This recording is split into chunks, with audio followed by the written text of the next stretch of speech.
Joining me now is Tom Fitton. He is the president of Judicial Watch. Tom, thank you so much for joining me. Hey, good to be with you. Thanks for having me, Seth. And for those of you watching, please don't forget to like and subscribe to the Daily Caller. Now, Tom, a lot's been happening lately, and we haven't had any time to talk about it. And I'm talking specifically about the revelations in the DOJ's handling of the Russia collusion investigation and the prosecution of President Donald Trump's former national security advisor, Michael Flynn. Now, I follow you on social media, so I know you have a lot to say about it. What do you think people should be most concerned about when it comes to the unmasking of Flynn? I mean, we should be concerned, Stephanie, the top levels of the Obama administration were essentially spying on General Flynn, unmasking him in ways that look to me to be unprecedented. I haven't heard any reasonable explanation that Flynn should have been unmasked by Barack Obama, Joe Biden, Brennan, Samantha Power, our ambassador to the United Nations 5 or 7 times. She denied being an unmasker, I think. The Treasury Secretary, what was going on there? Of course, Comey did it as well. So Devin Nunes has explained that there are other people who were unmasked on the Trump team. So it looked to me like Obama and his gang were using our intelligence gathering apparatus, our intelligence agencies, as their own little Google to go figure out what the Trump team was doing in a way to concoct crimes against them, as we saw with General Flynn. And they ambushed him based in part on the misuse of this intelligence. A terrible, terrible. General Durham digs deep into it and doesn't, despite what General Barr has said, exempt Biden and Obama from scrutiny because they're involved. They were at the scene of the crime. And now you got the courts abusing General Flynn, unfortunately, inviting partisans to come in to try to see if they can get him to continue to be prosecuted. Thankfully, General Flynn filed an emergency appeal, a writ of mandamus against Judge Sullivan, asking the upper court, the appellate court, to throw him off the case and order the court to dismiss the charges as the Justice Department wanted. So, Tom, the Senate is renewing FISA, the FISA court, without really any substantive reforms. What should they have done instead? Well, they should end FISA. I mean, the court has shown itself to be incapable of monitoring the executive branch. The executive branch is still going to be able to spy on foreigners when necessary. And if they catch Americans up in that spy net, they need to be held accountable for doing it properly. In this case, the Obama administration, it's pretty clear the Obama administration and the FBI generally has used the court as cover to engage in illegal political spying in violation of the constitutional rights of American citizens. What are your expectations for the Durham investigation? My expectations are low. I don't think there'll be serious prosecutions of senior level Obama administration officials.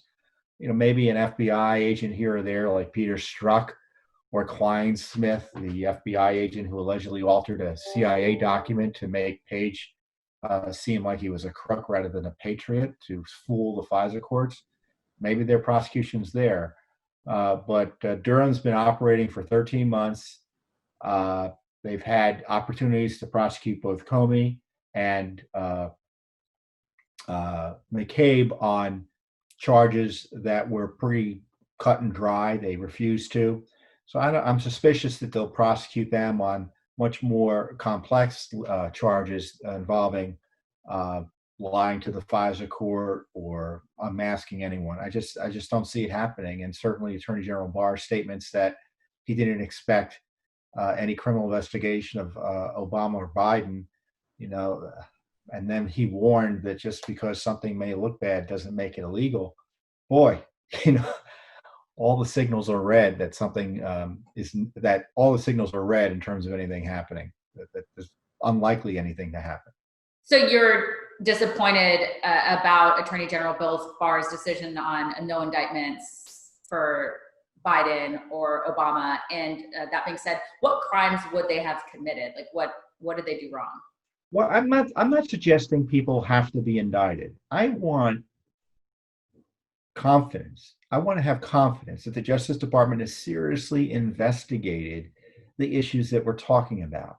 And, for instance, Mr. Brennan hasn't been questioned by Durham yet. Now, I don't know what's happening there. And look, the crimes would be, generally speaking, obstruction of justice, conspiracy, the mishandling of classified information, either shopping it around internally improperly or leaking it. Those would be crimes. Fraud upon the court, that would be a crime. Obstruction of justice, as I say. Lying, that would be a crime. Perjury, that would be a crime. You've got a whole host of crimes to be seriously investigated. And it doesn't mean you just start going on this wide-ranging investigation. Look, if you've got concerns about unmasking and whether crimes took place, in the least, you want to talk to those who are doing the unmasking. If you have concerns about FISA warrants, who authorized the FISA warrants? Are they going before grand juries? If you have concerns about Brennan's testimony to the Congress, why hasn't Brennan been questioned yet? I'm just not seeing any indication any of that's done. Now, Stephanie, maybe tomorrow there'll be a grand jury and it'll all be paraded before the grand jury and we'll all see something's happening. But that would be a pleasant surprise and unlikely. Yeah, those are good points. Now, I also want to dig into the recently released House Intel transcripts. What stood out to you? Well, they all knew that there never was any Russia collusion and they were lying to the American people about it. And they all knew early on there was never any evidence, which means that everything done to advance the investigation to Russia collusion was harassment. They knew in the Obama administration and they knew during the Mueller operation. And it didn't stop. And there's got to be accountability for it. What does it say about Adam Schiff? Well, Adam Schiff knew. I mean, of course, he was orchestrating all the lies. He was sitting there as the testimony came out from his political allies that they had no evidence of Russia collusion. And he's still pushing out the lie that there was Russia collusion, that the president was in bed with the Russians. And it's the biggest lie of all time. And, I'm beginning to think, what's the worst corruption? What's worse, the underlying smear or the fact that no one's been held accountable for the evident criminal misconduct in attacking and harassing the president and attacking and abusing the civil rights of not only the president, but people around him. I know that you said you had really low expectations, specifically when it comes to the Durham investigation, but who do you think, if anyone, when it comes to Obama officials, who would be the biggest Obama official to go down? Well, the senior officials that I would be focusing on, obviously you have to question the president and vice president as senior officials, either as witnesses or targets, but certainly they'd be witnesses. Brennan and Comey and McCabe, Strzok, Page, other FBI agents involved in the monitoring. Figure out who did the leaks, where did the leaks come from. Remember, there were at least 27 leak investigations last time I checked. I don't know what happened to them.